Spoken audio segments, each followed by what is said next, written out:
Hello বন্ধুরা, আশা করি সকালে ভালো আছেন। আজকে আমি বেগুনের একটা রেসিপি বানাবো। এই জন্য আমি 4খানা মাঝারি সাইজের বেগুন নিয়ে নিয়েছি।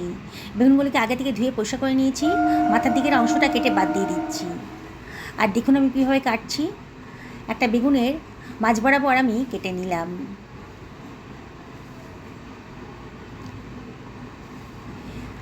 আবারও এটাকে দুভাগ করে আবারও সাইড দিয়ে আমি কেটে নিচ্ছি। বোটা সহ কাটবো। একটা বেগুনকে আমি 4 ভাগ করে কেটে নিলাম, বোটা সহই কাটলাম। আশা করি দেখে বুঝতে পারছেন আমি কীভাবে কাটলাম বেগুনগুলোকে।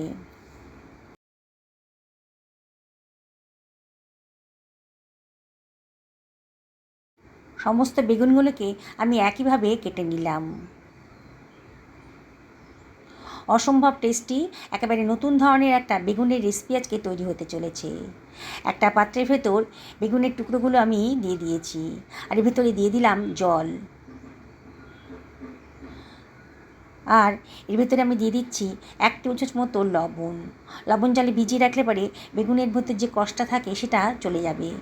রেসিপিটা খুবই টেস্টি হবে। লবণ জলে ভিজিয়ে রাখলাম। আমি এখানে 4খানা পেঁয়াজ নিয়ে নিয়েছি, মাঝারি সাইজের পেঁয়াজ। এই রান্নাতে পেঁয়াজের পরিমাণটা একটু বেশিই লাগবে। পেঁয়াজের খোসাগুলো আমি কেটে বাদ দিয়ে দিচ্ছি।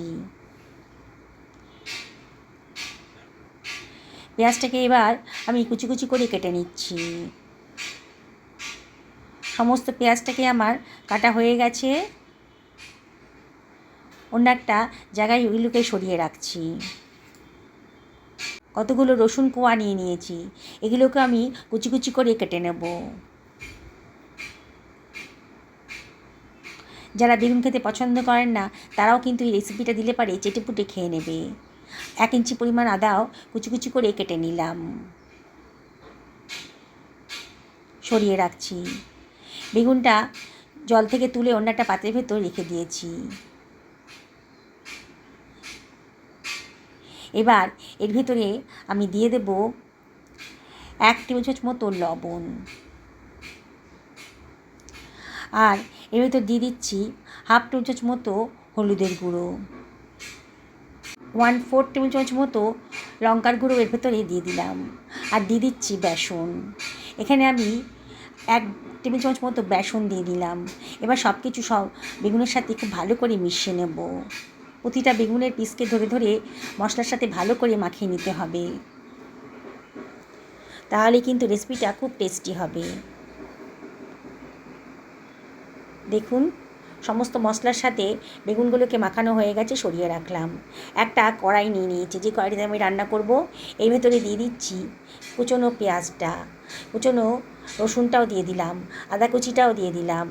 আর দিয়ে দিচ্ছি 1/2 টেবিল চামচ মতো লবণ, 1/2 টেবিল চামচ মতো হলুদের গুঁড়ো দিলাম, 1/2 টেবিল চামচ মতো ধনের গুঁড়ো দিলাম, 1/2 টেবিল চামচ মতো জিরের গুঁড়োও দিলাম, 1/2 টেবিল চামচ মতো লঙ্কার গুঁড়ো দিলাম। আর দিয়ে দিচ্ছি 2 টেবিল চামচ মতো সর্ষের তেল। এবার হাত দিয়ে খুব ভালো করে মিশিয়ে নেব। পেঁয়াজ রসুন সমস্ত মশলার সাথে ভালো করে মিশিয়ে নিচ্ছি। পেঁয়াজের গা থেকে কিন্তু জল বেরোতে শুরু করে দিয়েছে। খুব ভালো করে মাখানো হয়ে গেছে। এটাকে আমি সরিয়ে রাখছি। আমি এখানে টমেটোটা কাটতে ভুলে গেছিলাম। আমি এখানে 3খানা মাঝারি সাইজের টমেটো নিয়েছি। মাথার দিকের অংশটা, বোটা দিকের অংশটা ফেলে দিয়ে আমি একটা টমেটোকে 4 ভাগে ভাগ করে নিলাম। এবার মশলার ভিতরে, মানে পেঁয়াজ রসুনের ভেতরে এই টমেটোগুলো আমি দিয়ে দিচ্ছি। একটু টকটক হবে খেতে, খুবই ভালো লাগবে। একেবারে নতুন ধরনের, নতুন স্বাদের রেসিপি। খানিকটা ধনেপাতা কুচিও দিয়ে দিলাম। এবার এটাকে আমি গ্যাস ওভেনে বসিয়ে দেবো। কতগুলো চেরা কাঁচা লঙ্কাও দিয়ে দিলাম, দারুণ সুন্দর একটা ফ্লেভার আসবে। গ্যাস ওভেনে বসিয়ে দিয়েছি, গ্যাসটাকেও আমি জ্বালিয়ে দিলাম। এবার এটাকে মিনিট 2 হাই ফ্লেমে রান্না করে নেব। 2 মিনিট বাদে একটু নাড়াচাড়া করে দিচ্ছি। অনবরত কিন্তু নাড়তে হবে, টমেটোর গা থেকে আর পেঁয়াজের গা থেকে যে জল বেরোবে তাতেই কিন্তু মশলাটা ভাজা হয়ে যাবে। এবার ঢাকা দিয়ে মিনিট 3 মিডিয়াম টু লো ফ্লেমে রান্না করে নেব। ঢাকা তুলে আবারও একটু নাড়াচাড়া করে দিচ্ছি।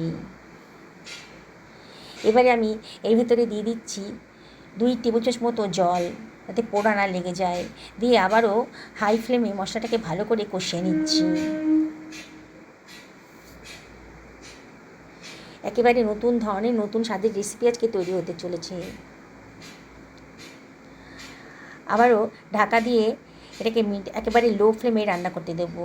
আমি একটা ফ্রাই প্যান বসিয়ে দিয়েছি। ফ্রাই প্যানের ভেতর দিয়ে দিচ্ছি 1.5 টেবিল চামচ মতো সর্ষের তেল। তেলটা যখন গরম হয়ে গেছে তখন ম্যারিনেট করা বেগুন আমি এর ভেতরে দিয়ে দিচ্ছি। বুঝতেই পারছেন বেগুনগুলো একটু ভেজে নেব। একবারে সমস্ত বেগুন ভাজতে পারবো না, ব্যাচে ব্যাচে ভাজতে হবে। বললাম তো বন্ধুরা, একবার না খেলে আপনারা বুঝতে পারবেন না যে টেস্টটা কতটা মারাত্মক টেস্টের। একটা চিমটার সাহায্যে বেগুনগুলোকে এপিট ওপিট করে ভালো করে উল্টে পাল্টে ভেজে নেব। যেসব বন্ধুরা রেসিপিটা দেখছেন অথচ এখন আমাকে সাবস্ক্রাইব করেননি, তাদের কাছে আমি একান্ত রিকোয়েস্ট করছি আমার চ্যানেলটা সাবস্ক্রাইব করবেন। পাশে থাকা বেল আইকনটা অবশ্যই ক্লিক করে দেবেন, তাহলে আমার রান্নার নোটিফিকেশানটা আপনারা চটজলদি পেয়ে যাবেন। আর যেসব বন্ধুরা ফেসবুক থেকে রেসিপিটা দেখছেন তাদেরকে আমি রিকোয়েস্ট করবো আমার পেজটা ফলো করার জন্যে। বাকি ব্যাচের বেগুনগুলোকেও একইভাবে আমি ভেজে নেব। খুব কড়া করে ভাজবো না, একটু লালচে লালচে করে কালার এসে গেলে বেগুনের গায়ে তাহলেই ভাজা হয়ে যাবে। আবারও আগের মতন আমি বেগুনগুলোকে দিয়ে আবারও চিমটার সাহায্যে এপিট ওপিট করে ভালো করে ভেজে নিচ্ছি। দেখুন হয়ে গেছে, সমস্ত বেগুনগুলো আমার ভাজা হয়ে গেল। এগুলোকে আমি সরিয়ে রাখছি। ঢাকা দিয়ে পেঁয়াজটা কষাতে দিয়েছিলাম, মিনিট 2 হয়ে গেছে। আবারও একটু নাড়াচাড়া করে দিচ্ছি ঢাকাটা খুলে। গ্যাসের ফ্লেমটা একেবারে লোতে করে দিয়েছি। আর এর ভেতরে আমি দিয়ে দিচ্ছি 4 টেবিল চামচ মতো টক দই। বাটিটা ধুয়ে অল্প জলও এর ভেতরে দিয়ে দেব। দিয়ে সব কিছু খুব ভালো করে মিশিয়ে নেব। একবার যদি খান না, বারে বারে কিন্তু এই বেগুনের রেসিপিটা আপনাদের খেতে ইচ্ছে করবে। 1 টেবিল চামচ মতো চিনি দিয়ে দিলাম। চিনিটা অপশনাল, তবে দিলে পারে কিন্তু দারুণ সুন্দর একটা টেস্ট আসবে। এবারে গ্রেভিটা যখন ফুটতে শুরু করেছে তখন আমি ভেজে রাখা বেগুনগুলোকে দিয়ে দিচ্ছি।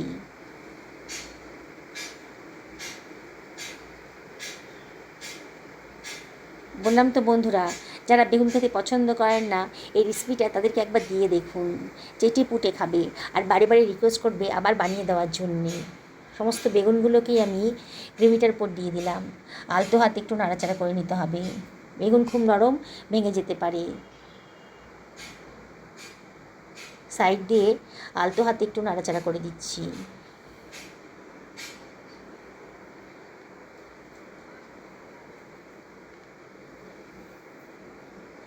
এবারে এর ভেতরে দিয়ে দিচ্ছি খানিকটা কসুরি মেথি। সুন্দর একটা গন্ধ বেরোবে। ঢাকা দিয়ে মিনিট 2 থেকে 3 রান্না করে নেব একবারে লো ফ্লেমে। 3 মিনিট বাদে আবারও আলতো হাতে একটু নাড়াচাড়া করে দিচ্ছি। লুচি, রুটি, পরোটা, ভাত, পোলাও, ফ্রাইড রাইস যার সাথেই খান না কেন অসাধারণ টেস্টি। রাতে রুটি খাবেন তো, তাহলে এই রেসিপিটা বানিয়ে ফেলুন, দেখবেন 2খানার জায়গায় আপনি 4খানা রুটি খেয়ে ফেলেছেন, এতটাই টেস্টি। আমি একটা সার্ভিং প্লেটে এগুলোকে সার্ভ করে দিচ্ছি। দেখুন বন্ধুরা, আমার 4টে বেগুনের থেকে আমি 7 জনের মতন ডিনার রেসিপি বানিয়ে ফেললাম। এতটাই টেস্টি হয়েছে যে সবাই কিন্তু চেটেপুটে খেয়ে নেবে, বলবে আরও কেন করলে না। দেখুন কালারটা দেখুন কতটা লোভনীয় হয়েছে। কি বানাতে ইচ্ছে করছে তো, তাহলে অবশ্যই একদিন বাড়িতে বানিয়ে ফেলুন। আমি দেখাচ্ছি, বেগুনটা একেবারে নরম হয়ে গেছে, এখনও ভীষণই গরম আছে। দেখুন একেবারে নরম তুলতুল করছে। আপনাদেরকে আবারও রিকোয়েস্ট করব একদিন বানিয়ে ফেলুন, পরিবারের সকলকে খাওয়ান, নিজেও খান। সুস্থ থাকুন, ভালো থাকুন, নমস্কার নেবেন।